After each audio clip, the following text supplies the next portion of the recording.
So if y'all are ready, we'll get started.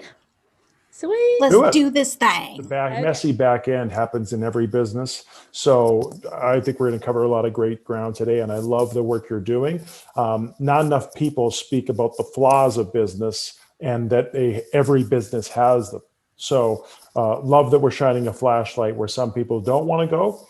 And let's start the show off with me maybe raising some eyebrows and getting unpopular.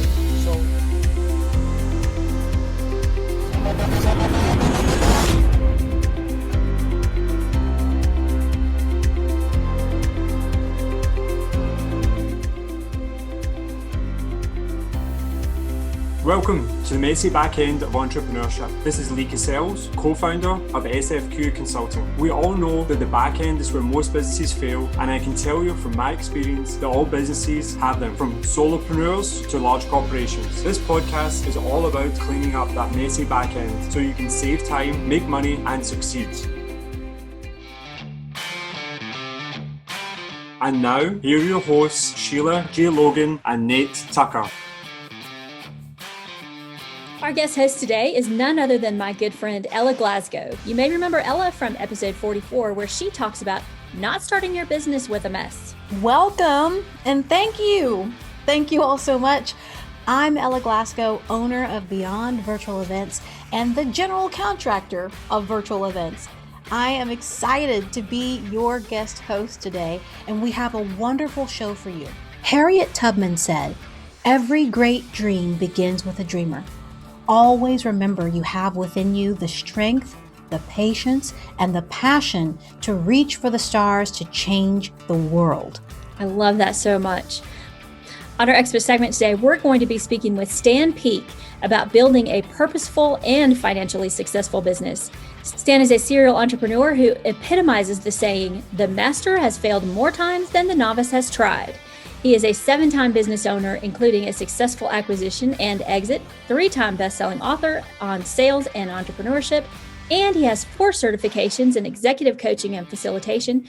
The best part of his story is the adversity to get to where he is today, and believe me, the man's been through some adversity. He's absolutely incredible, and you'll hear real questions and stories from real entrepreneurs just like you with real messy back ends. As an added bonus for the messy backend exposed, our expert Stan will not only share his experience, expertise, and the tools he suggests to get your backend cleaned up, but he will also expose finding your profits through your passion, not in place of your passion. And if you're an entrepreneur with a messy back end and you would like to submit your story or question for our experts to answer, give us a call at 801-810-6726 or visit us at themessybackend.com. Thank y'all so much for joining us on today's episode of The Messy Back End.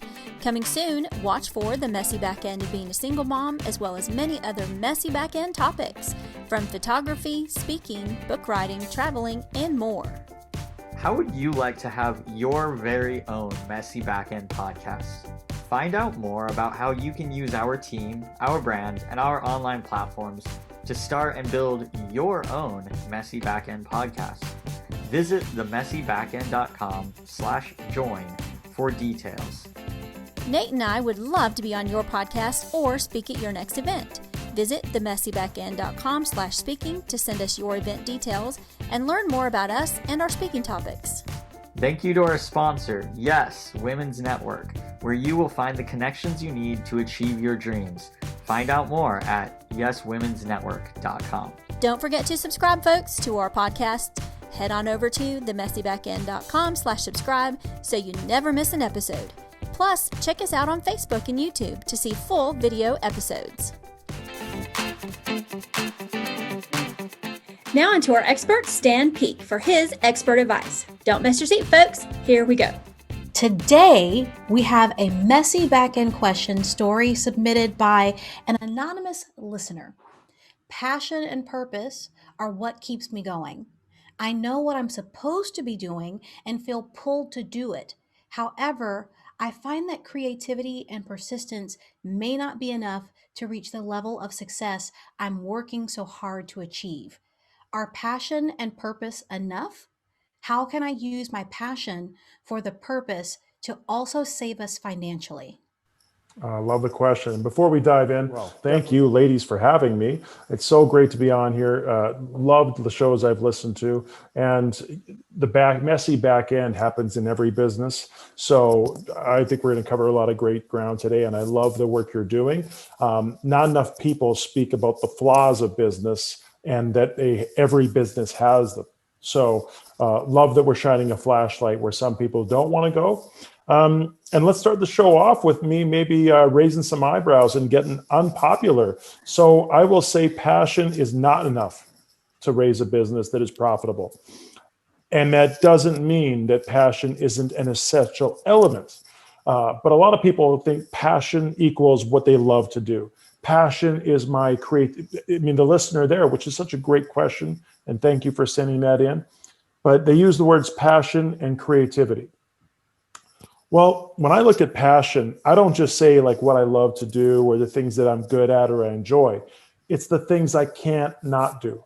If it's not a mission that is too important to quit, maybe it's not a passion. And that doesn't mean that's coming from a place of judgment. Well, you're not passionate enough. That's not what I mean. It's more that until you find something that's too important to quit, keep looking. And I'd like to just go one step further with that when you have that passion, then that is going to help inform your purpose. So passion's not enough, but purpose is pretty darn close. Your purpose is your why, and to clarify, in private business, purpose is why the organization must exist beyond making money. When you get there, then you're going to be able to outwork your competition, and still that might not be enough. Okay, you have to know why it must exist, and then you have to know where you're going. What is the better future you're creating? I'm a big believer that entrepreneurs are problem solvers.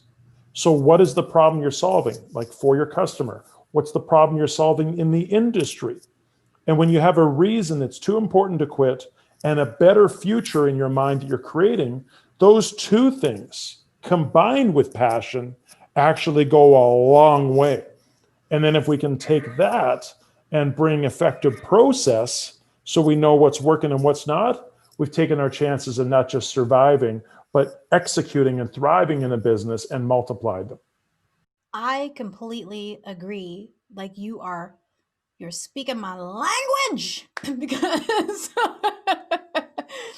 like you said, their passion and creativity are both important things, but you made a good point. If you don't know where you're going, well, what's the point at the end of the day? It's Ella, it's so true. And one of the many things that makes it challenging to be an entrepreneur is a lot of times we don't get enough feedback. So in my experience, owning and co-owning 7 businesses and working with well over 100 different entrepreneurs as a coach, is that you don't get feedback in real time on every idea you have, right? So a lot of times you try something and it doesn't work. And then what do? In the absence of feedback, this is why coaching is important, is that you have this story in the back of your mind that's telling you something. Oh, that didn't work. I must be a terrible entrepreneur. That didn't work. I must suck at sales. That didn't work. I must not know what I'm doing. And what the brain, not your brain, what the brain is doing is trying to backfill any information we don't have, because certainty is a basic human psychological need. We try to figure out whatever we don't know. And so when we launch into this arena with so many independent variables and so much competition, and we don't figure it out the first time, what do? Well, most people are driven that become entrepreneurs. They criticize themselves. They just beat themselves up. Oh, I didn't figure it out the first time. Well, show me the number of billionaires that figured it out the first time, and I'll show you an empty room. Exactly. Right, exactly. That's actually one of the things that we've been talking about a lot. It seems like since the pandemic, especially, entrepreneurs, we're very driven, we're very passionate, and we know what we want to do. But we're also super hard on ourselves, and we compare ourselves to someone else's 50th try. Bingo. And then one of the sayings right now is like, I can make you a millionaire in 3.8 seconds. Well, that 3.8 seconds came at the end of 25 years and $10 million, whatever, they don't tell you about that part. That's right. And they just want, but that's how they kind of lead you into that. So, and I actually can really resonate with this particular question, because the reason I started my own business has evolved over the years. And now I'm to a point where it's evolved again. And I would really like to be able to do something, but I also would like to make money doing it. But you get torn between those two, right? You're passionate, you're driven, you have a purpose, you want to change the world, but you got to keep food on the table. So how do you fight that internal battle with, this is what I want to do, need to do, change the world. This is what I have to do, keep food on the table, keep a roof over my head. Oh, I'm so glad you asked that question. And it's actually one of the reasons, like, I'm not a sales guy. Of course, every entrepreneur has to be, like, they have to wear that hat, but I would never call myself a sales guy. And ironically, Lee, who we met because of, Lee Cassels and our other friend, we have more than one other friend, but only one other co-author in this book, Catherine Brownlee. The three of us got together to write a sales book for that very reason, is because so many people that want to solve a problem for others, that do so altruistically, that do so from a place of passion, they have this massive, we call it a Grand Canyon of a gap between being able to help someone for the right reasons and being able to ask for money for it. So to make it a real business and not a, hobby, is we have to figure out how to produce more value than anyone else in such a way that it's a win-win-win. The customer is getting their problem solved. They're getting to do so in faster time with less pain. The provider is well paid, so they don't have to do it on the side of their desk. They can become world-class, dive in with both feet and do this more and more and more, get better and better and better at solving that problem. And then everybody's winning, right? I know for me, when I was, after getting bought out in my second business, I went through a big funk of like, what do I do? And I actually didn't realize at the time, the reason I was struggling is because success doesn't teach us nearly as much as failure does. So had I screwed up in that company, had we gone, belly up, then what's the natural question? What went wrong? What can I do different next time? How do I get better? But when you sell a company, it's like a high five at the finish line. Well, what do people do then? They're like, get me a beer. They don't go, what can I do better? And they don't do it from a place of pain either. They do it like, if you're even wondering how you get better in those moments, you're like way more committed and driven than the rest. But most people tend to celebrate after a win. They don't tend to reflect. They don't tend to break down and what went wrong, what went better. There's very little debrief after a win. So I went through a place of like, what's my purpose now? What do I do? What do I want to do? What do I want to be when I grow up? Hopefully I never grow up. But anyway, that was the hard thing. And I know I would have paid a coach a lot of money back then to take that funk from 2 years to 2 months or 2 weeks. It's not always about financial ROI. If I could have struggled for less time and come to a place of certainty sooner, to me, that was worth a lot. And so that's where we have to do a better job of quantifying the work we do for others and the pain we solve, the problems we solve, the goals we help achieve, the joy we create, and then do so in a way that people can assign what ROI is, not always financial. Yeah. But if we don't do that, do that, then it's not a complete business because we haven't actually tabled what our value is in a way that's sustainable. Yeah. I think that's the most challenging part when it comes to being an entrepreneur who is a coach, and knowing that what you're giving sometimes is not that financial ROI. Right.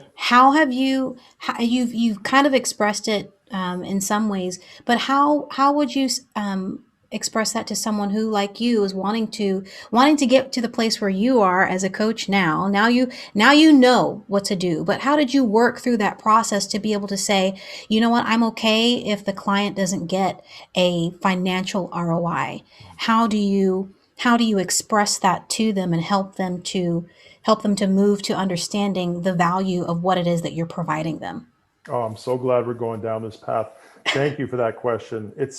So for me right now, I can say, and it's easier to go backwards, I think. For me, ROI comes in three ways. One is financial, right? As a business coach, I don't know why a business coach would not live in the world of ROI to say, here's how we affect your P&L, right? Here's what we did for your top line revenue, and even better yet, here's what we did for your profit, right? That's what any business coach should be able to help with by, looking at sales, looking at process, looking at expense lines, looking at strategy, and looking at leadership. The second thing we look at, though, is as a business coach, is business acumen.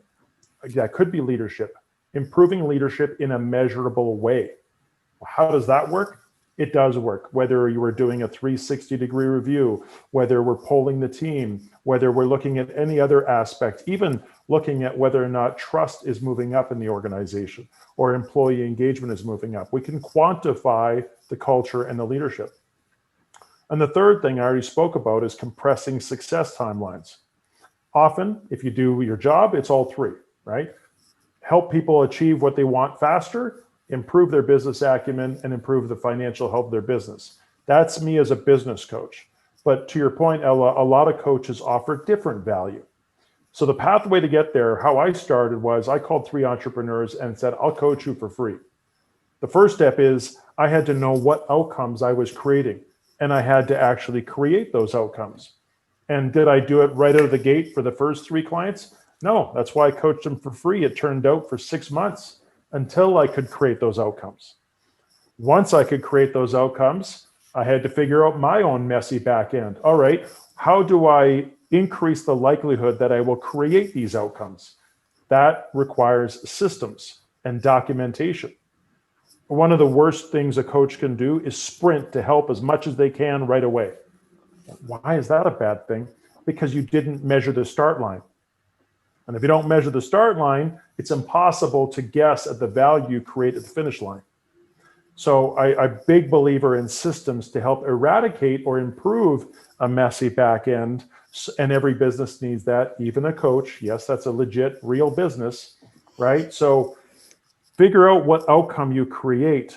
And then we have to figure out a way, what does that value look like? If we don't know, create a focus group of your ideal customer personas. Ask them, what would you charge for X? What would you pay for X? What would you recommend I charge someone else for this outcome? And then we can get to pricing based on outcomes. Because the biggest mistake I see a lot of coaches make is charging hourly.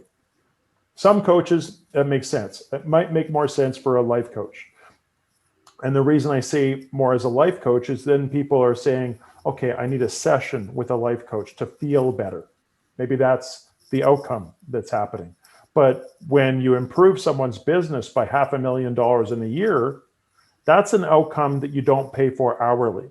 You need someone bought into a 6 to 12 month process where you can layer in the systems and fundamentals to drive those outcomes. And if I was charging hourly, well, then people can pick and choose which hours they like better.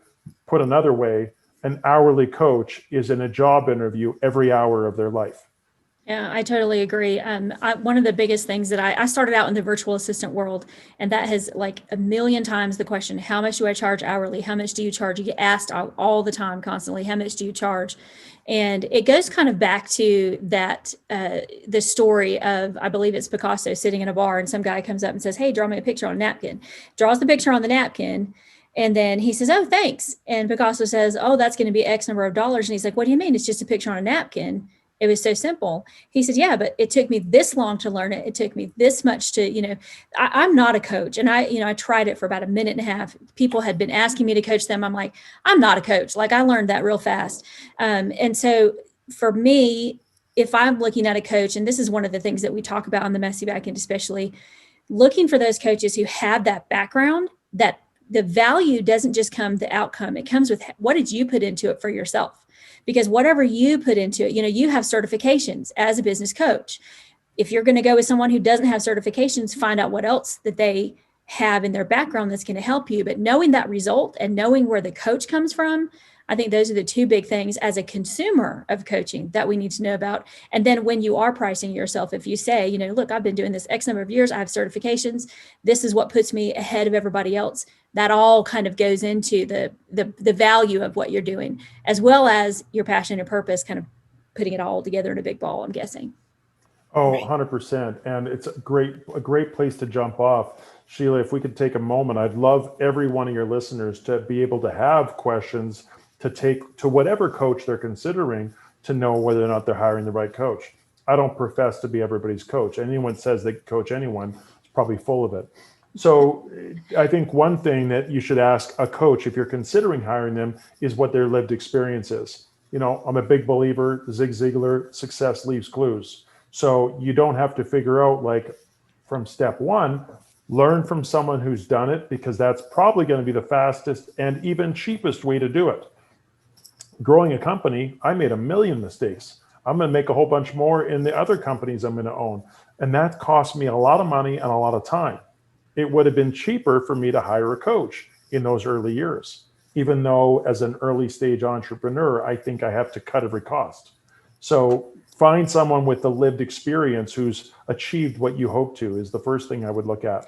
Let me just add to that. So what that's going to do is save you money at the end of the day. So a lot of us do look at that up front. I know, when Ella was coaching, I guarantee you people were like, well, why should I pay you that money when I could put it towards marketing? Because if you pay Ella, or if you pay Stan, or if you pay another coach, if they're doing their job, that you'll have that money and more to invest, and you'll invest it correctly. So like, if you're wondering if you should hire a coach, I love that you said, look at their experience, because people who tell you how to do something that they have never done, or tell you they empathize with you over something they've never experienced, you might as well be talking to a wall. That 100%. So true. And the experience is specific. For me personally, I went and got certified by the #1 executive coach in the world. I was like, why would I go anywhere else? I got certified by John Mattone. The last 2 years in a row, he's been the #1 executive coach in the world. I also learned a lot from Marshall Goldsmith, who was the #1 executive coach in the world the 3 years before that. Why wouldn't I want to learn from the best if this is what I'm doing for foreseeably the rest of my life? This is what I'm here to do. Now, my entrepreneurs don't always care that I got certified by a guy that used to coach Steve Jobs. That's not what their outcome is. They're like, okay, so my resume for coaching with entrepreneurs is that I've owned this many businesses, that I've grown this many businesses, that I've sold a business. Oh, by the way, I'm certified. Where for executives, it's more, here's who I was certified by, here's where I went to school, this is my leadership CV, and these are my certifications. So when you're looking for a particular coach, someone who might be an amazing coach for one audience might not be the right coach for you. Maybe, someone's looking for coaching around, difficult conversations and communication. That's a different kind of coaching than someone who's like, how do I grow this company the fastest and most effective way possible? Totally different experiences. So yeah, you have to look at experience and you have to look at certifications, because this is an unregulated industry. To be honest, there's nothing stopping any one of your listeners from hanging their shingle and saying, I'm a coach now too. So that creates a buyer beware scenario, which is why I wanted to take the time and give your listeners a few questions they can ask a coach. The last one I would say, by the way, is ask your coach who their coach is. Right. Great coaches have a great coach. I mentioned Marshall Goldsmith earlier. When he was the #1 executive coach in the world, he paid a coach to call him every day and ask him the same 6 questions. Questions like, was I engaged today? Did I give my best effort today? Things like that. That's a guy who holds himself super accountable, which is why I wanted to learn from coaches like that. I've had a number of coaches. Anyone who's not using a coach is someone who's just looking to grow their business and make money. They're not a coach by trade, Yeah, I completely understand that. And I love the answer of using experience, because sometimes, like you said, the world of coaching it's not regulated. I think they're trying to bring some regulation to it, but at the moment it's not. And to be able to have the experience of what it is that you're trying to help people on. You know, for instance, as Sheila said, I did coach previously and now I produce virtual events. There is no certification for producing virtual events. Nope. But I do have a whole heck of a lot of experience of being on the stage and being in shows. So I know how things are supposed to go. And that's how people can trust what it is that I'm doing. And just as those new coaches can get out there, think about the experiences that they have had that would qualify them for being able to help somebody move beyond where they are right now, because they've gotten more than a couple of steps ahead with their experience, and certification can come at another point later if that's not what they're ready to do. Would you agree with that? I absolutely agree with that. And it really has to, let's go back to our listeners' question, because it's a lot about passion. I wouldn't say start with the certifications and then see if you like it. No, I've probably spent, not probably, I have spent more than $25,000 on certifications and, leadership education over the years. I wouldn't do that before I figured out if I liked it or not, right? You got to start with passion, and then backfill your expertise. So I guess when you think back to combining these questions about, how do we start out as a coach? How do we get there? Every experience you've gone through has prepared you and given you wisdom and skills for something else. Sometimes, I say passion, going back to the listener's question, your passion and your pain are probably great indicators for your purpose. What you're passionate about is probably something that you've just been super curious about over time, and that's grown. And that you can't fight that, nor should you try. The pain, though, and not that any one of us would choose more adversity, right? Of course not. But usually the toughest things we've gone through have taught us something. And of course, we got to stay, when we talk about coaching, we got to stay within our scope of practice. Coaching is not therapy. And coaching is not being a psychologist. That's important. But that being said, sometimes the toughest battles you go through are like crucibles through which we forge our greatest skills and our best, most applicable wisdom. So losing my purpose, having to figure out my purpose in the first place, and looking at how that helps others achieve their potential, that was my story. Well, that's the type of coaching I do. Yeah, I go get a certificate. There's no certification for that. That's my own story. And then I go get a certification to have good coaching methodology, if that makes sense. Yeah, so certified lived through adversity. Stan, I think you have about 45 checks. You have 45. I mean, I don't know, our listeners, if you have not read Stan's bio, you need to read it because the man has been through it. And so I love what you're saying about this, because as I'm going through this transition for myself, I'm going more towards what my purpose is. And so my passion is what gets me up in the morning. My purpose is what makes me work all day long. And it goes back to what I've suffered. And I think that's what a lot of entrepreneurs are doing. We find ourselves saying, I've suffered through this, and now I've gotten to this other stage, which is what you have done, Stan, as well. And now I want to help other people go through that same, hopefully not this exact same path, because you just like up and down, you like everywhere. Because I know I'm like a parent. I know I've been there. Believe me when I tell you, if you cross the road without looking, you're going to get hurt or whatever. You want to learn from somebody who's been there, done it, because you don't want to make the same mistakes that they make. And so I love that you're connecting all of that together. And I love at the beginning where you said, and like I said, back to the question, where you said, your passion is not enough. Your purpose is almost enough. But if you do those things right, that leads to the financial freedom that you're looking for. And so then it kind of is, there's a flow there that just will happen where you're not having to force it. Forcing money is like, I don't know, forcing a 2-year-old to drink out of a cup. I don't know. Oh, no, or go to bed on time, or that's a better one. The first, oh God, yeah. That's a better one. Been there. It's so true. And a lot of times when we talk about things like purpose and values, then sometimes I think some listeners or even some executives can say, oh, that's some notion that's way out there.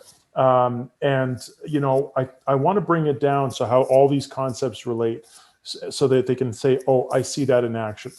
I was coaching a business owner a couple of years ago, when I met this guy, great guy, he was about 8 years into his business. So it wasn't like just starting. And anyone that's run a business for 8 years, that's long enough that you've been on the roller coaster a while. And if you haven't gotten off the roller coaster, it's exhausting, right? Yes. So, we're in the meeting. This is even to start the coaching set, whether or not he's going to go into coaching. And he's talking about his revenue and whether or not it's predictable and what his past has been. And then the question I asked him was just, how much longer can you do this? And then it was like, he fell apart right there. And he let me know that he was actually considering selling the business and all of his worldly possessions and going to backpack in Europe. It's like, whoa, like you probably should have called me a little while ago. Regardless, what was interesting is that when we revisited, like, why did you start this company in the first place? What were you trying to do? Where's this going? And we didn't get off those concepts. And then we got him back to two things. We figured out why he started the business, and we actually built upon it. This particular gentleman was making mattresses, but he was making them in a way that were really healthy. There was no toxic, chemicals or products going into our waters or anything like that. So it was a social enterprise. But what really stuck was not just that there was a better way of doing things, because some people's mattresses are not healthy for them. It was more the fact that there was a whole league of potential social entrepreneurs that were on the sidelines watching his example.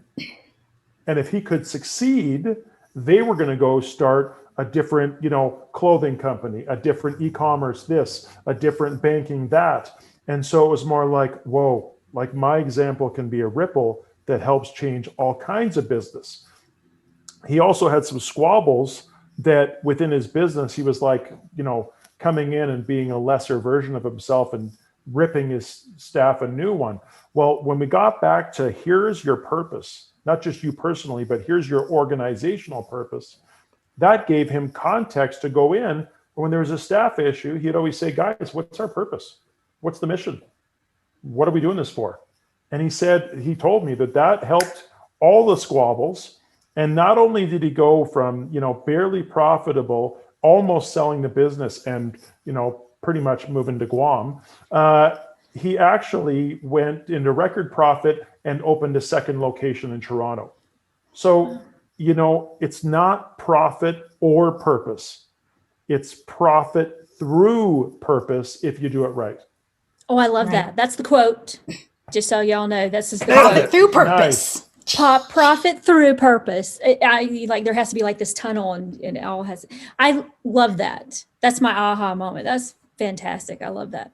I'm as you were talking, I was thinking about the other part of the question that the listener asked about, or a statement really that they made, saying that the creativity and the persistence may not be enough. But what I'm hearing you say, and what I believed for myself for a long time, is that in order to get through it, you have to be willing to be creative.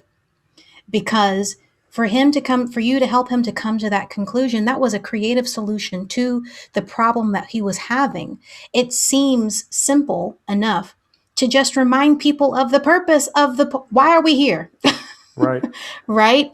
That seems so simple, but he had not thought of that until the point that you brought it to him and had him use it in a creative way. Guys, let's remember why we're here. Just say it out loud and let's go. And it brought so much more to their business. Well, and if we forget our purpose, then ultimately all organizations boil down to we sell stuff. And that's not inspiring, right? So Right. we more than that, because the average employee, which is the bulk of the organization in most cases, they're not inspired by more profit. They're inspired by the mission. They're inspired by the work you do. They're inspired because of this company, because of, Ella's efforts, we get to do this. The world is a better place. That's what fires people up. And this is what I'll say, that whether you have a coach, I'm not going to use this as a long advertisement. Use a coach, great. If not, get a mentor. If not, join a mastermind group or a peer owners where people from other businesses come in, because every business benefits from having outside perspective. And your team that works for you is not outside perspective, right? You need their input, but they're not your shoulder to cry on per se. And so the forest through the trees analogy is real. People get stuck in their own problems, and it does sound easy when you say it out loud, but when people have been dealing with the same problem for years, they're less likely to have creativity around the situation. They're more likely to say, well, I've tried everything, which we all know is not the case, because if you tried everything, you'd be coaching someone else on how to get out of that situation. Right? Exactly. I had started saying some things a long time ago when it comes to purpose, and you kind of mentioned it just now, with the purpose needing to be talked about all the time, because oftentimes people treat purpose like a revival, which happens like every few months or maybe once a year. But I have been reminded that purpose honestly has to be renewed every day. It's like a fire. And if you leave a fire without tending to it for a couple of hours, that flame is gone. Well, again, what I love the fact that we're talking about the messy back end of business. What creates a messy back end? Not having an organized front end. If you don't have systems for all of these important concepts in your business, of course you're going to have a messy back end, because it's the consequence of not figuring it out early. I'll deal with that later. Well, that's what leads to a messy back end, right? Right. And purpose can't be one of those things. I'll give you another quick story. I was working with a security company, and it was that time of year, right around this time of year, where it was forecasting for the next year. And it was like, well, we got to grow, expenses are creeping up. And I remember talking to the two founders, and they're like, oh, we have a big ask of our sales team, because expenses have grown quite a bit. We have to grow our revenues by a lot. And at that time, going into their strategic planning session, the sales team was fighting their targets a little bit. So we're like, okay, we got a disconnect. Ownership is asking for this. Sales team is willing to commit to that. How do we fix the gap? So we went in there and we talked about purpose. Remember, this is a security company. In that industry, you get two camps. One camp are professionals. They're doing it right. They're like, sci-fi, kind of geeky, passionate, like all the greatest, latest stuff. And the other camp they look like people that are just as likely to install your security system as they are to break into your house afterwards, right? So knowing that and having this team share that with me, we go like, what are we doing? Why are we here? And their purpose was to clean up an industry. I'm like, okay, now we're on to something. If your purpose is to change an industry, you're not allowed to grow by 2 to 3%. The only way to change an industry is to participate in it, to make a dent, to make people take notice. You don't have to have 100% market share to change an industry, but you got to make your competitors notice, and then follow your example. That's how you change an industry. So how do that translate to the sales? When everybody understood, yeah, we're here to change an industry. Then the sales team said, you know what? I'll up my numbers 25%.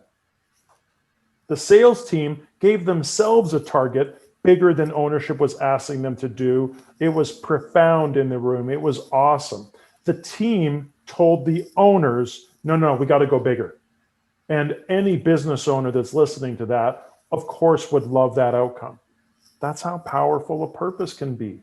And it has to relate back to each individual. It's not just, here's the North Star team.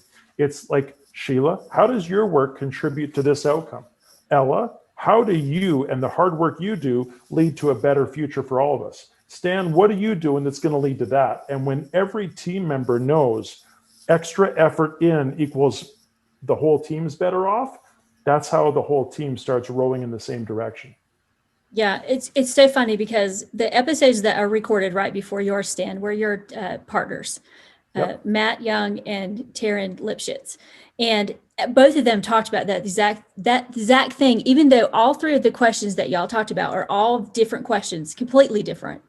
That at the end of the day, 100%, these three episodes go back to what is your purpose? You have to know your mission. One of the things that Matt said is you have to know your mission statement so well that you can just quote it. It's on everything you do. It's on it's on your receipts, it's on your wall, and you have it memorized, and it's not so long that it gets boring. You got to just, hammer it in there.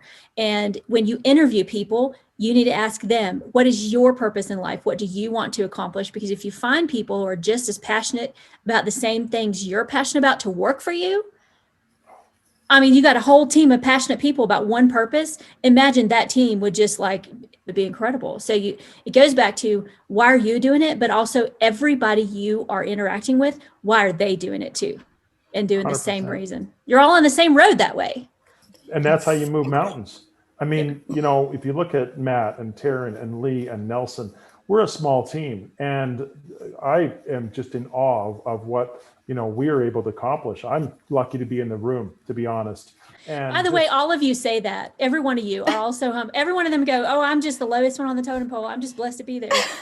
And they're all brilliant, good. Every one of them. Well, then I'm glad I wasn't the guy that said, well, yeah, it's really my work that... Yeah, no, don't do that. That's good. No, that's awesome. You said something really key, Sheila, and I think you may have said this too, Stan, about the purpose, the mission, those things don't need to be 1,000 pages long. And I can tell you that for myself in my own business, that it was something when I finally realized because every coach will tell you, what is your purpose? What's your mission statement? And everybody has a 1,000-page long, and I didn't have that. And when I realized, because I'm not about 1,000 pages long, I like things to be short and sweet and to the point. And my purpose is very simple, and my team knows it. We're here to pull up on the greatness in people. With every single show that we do, every single thing that we produce, how are we pulling up on the greatness of the people that are on that stage, the attendees that attend the shows that we're doing? That's what we do every single day. And they can remember that because it's short. Yeah, mine actually is helping single women and military wives go from darkness to light. And if you have it that simple, and if somebody you use a visual too, if you can use something visual in it, like Nike's, just do it. Super simple. You hear that, you don't even have to say the Nike word with it. It's just there. You know what it is. And you want everybody on your team, and every single thing that comes up that says, hey, we should try this. Does it serve that purpose at the end of the day? 100%. Our purpose is just as simple. The world needs better leaders. Yeah.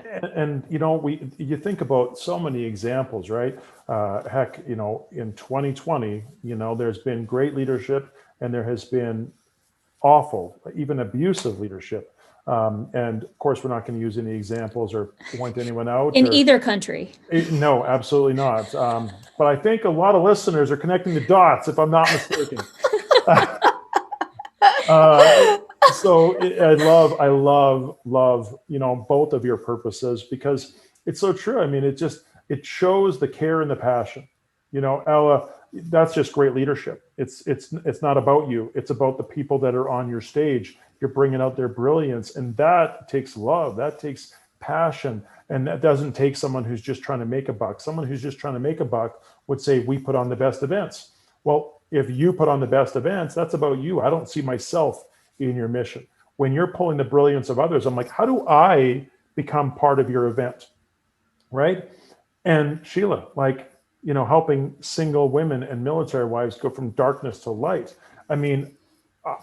Clearly I'm not a single woman or a military wife. I was a pretty ugly one, but regardless, that draws a very clear picture. My grandfather fought in the Second World War. Thank you to any of our listeners for your service. If there is anyone in service, Canada, United States, or anywhere else, that is we are all lucky enough to pursue our passions because of the sacrifices of our military and first responders. So what a noble cause. And you don't have to be directly related, but you see how both of your passions, both of your purpose just draws people in.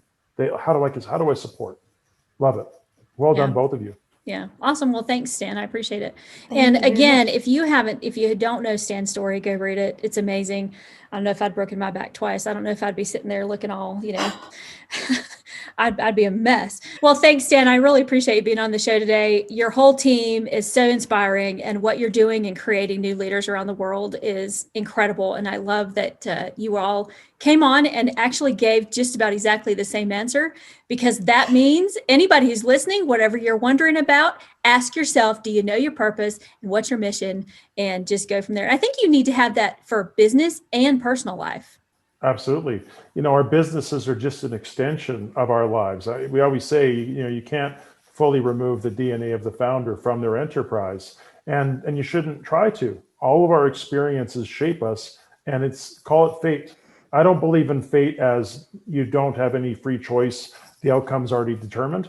I believe in fate in the sense that you were supposed to experience the things you were supposed to experience, and then go turn that into something.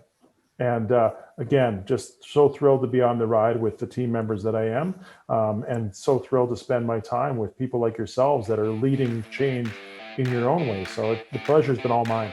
Thank you. Thank you. Thanks so much. Well, folks, that's all for today's episode of The Messy Back End. It's Nate and Sheila signing off until next time. Thank you to our advertiser, PodServe FM. They will help you get your podcast hosted and published quickly and easily. Visit them at podserve.fm/messy to find out more.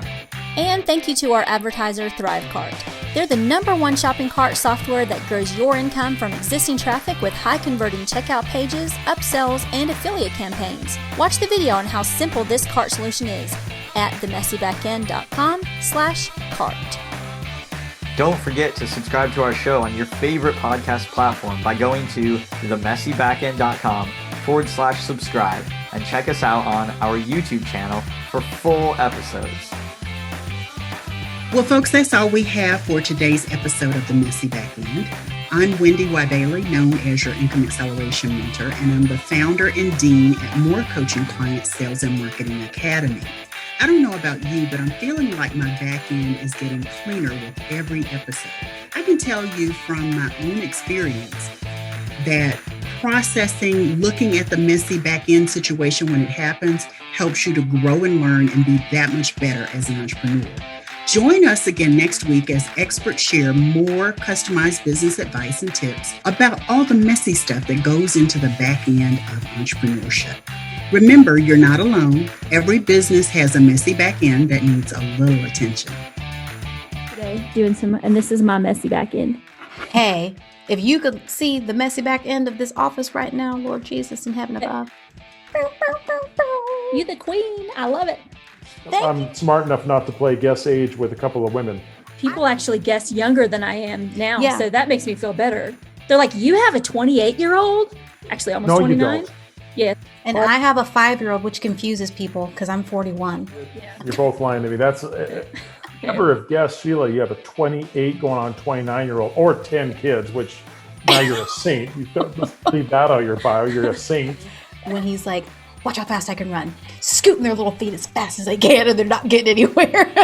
And that's what he does, because he's like a little cartoon who's like, he gears it up, and then he goes. That one, we were driving to my sister-in-law's place, and this was when my son was really little. Of course, you bring all the presents there, all that kind of stuff, you wrap, and then we're on the way back, and I say to my wife, I'm like, God, the car's just as full on the way back. How is that possible? And then my son is like, wouldn't it be fuller because Santa came? I'm like, Thank you for the mastermind moment. awesome. Hey, And the passion to reach for the stars, to change the world. You can change the world. okay, yeah, I get that all the time. Seth Rogen. Yes, thank you. I was like, there's somebody. Yeah, Doggone it. Now I feel better about my life. Okay, great. perfect. It's the back end. It's where I like hanging out. Exactly. The messy back end. That's right. So, Oh, I love it. I actually like the fact, too, that you kind of record after the natural end. Yeah, it's funny. It's light. It adds to it. I love that. we call that the blooper reel. Are you human? I really wanted to ask him, do you have anything that's messy in your back end? But I couldn't bring myself to do it, and I probably should have asked him that. So you should have had me there because I would have asked the question. You should have.